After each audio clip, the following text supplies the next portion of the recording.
Welcome back to the channel. Today we're talking about Bardstown Discovery Series number 11. How's it going to taste? Is it going to be any good? Is it going to compare as like the 10? Or is it going to be its own entity and taste something different? Stay tuned and find out.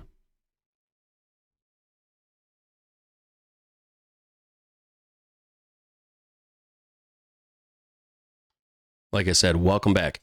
Today we're talking about Bardstown Discovery number 11.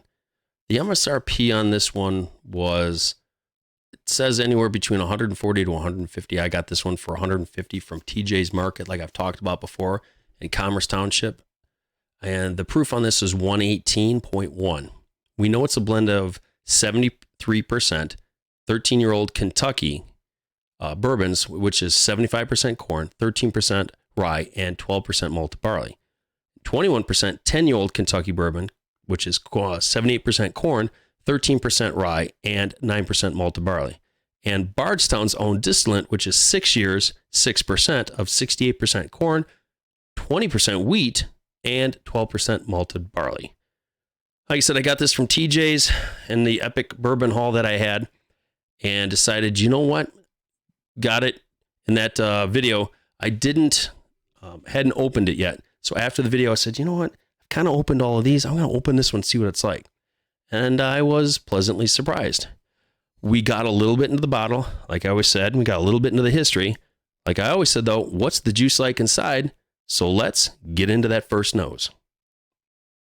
Oh, see, I'm already hoping this is like a 13-year-old Kentucky. Oh, man, look at that. This has been out, sorry about that. This has been out roughly for about 30 minutes. And that's just clinging to that glass. I'm really hoping it's like 13-year-old like Russell's, which honestly I highly doubt, but a 13-year-old Kentucky may put it in that realm. I'd like to compare it, which I probably will when I do review that Russell's that I got in that epic bourbon haul. Compare the two to kind of see what the taste comparisons are. And I know that proof, if I remember correctly, it's like 110, 114. I'd have to look at the bottle again. And then compare the two and see what the taste is like. Okay, we got in, get into that nose again. You got definitely, I mean, it just punches wild turkey. You get a zesty orange, like if you took an orange peel and zested it, you get a little bit of toffee, a little bit of caramel, hints of red fruit, and a little bit of vanilla. And you definitely get an oaky, like a drying oak tannins. It smells great, I'm not going to lie.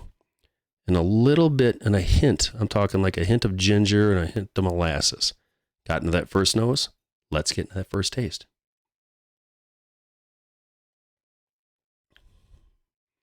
Oh yeah, there's that zesty orange with the red fruits, a little bit of the dark caramel, definitely molasses. And on the mid palate back, you get a little bit of that drying, that oak tannin, a little bit of drying note. But the Kentucky hugs here, it just gently blossoms out. It doesn't drink 118. It probably drinks more like 100. It's got a little bit of spicy oak spiciness to it, but it's not overpowering. It's very pleasant. Let's get in for a second taste.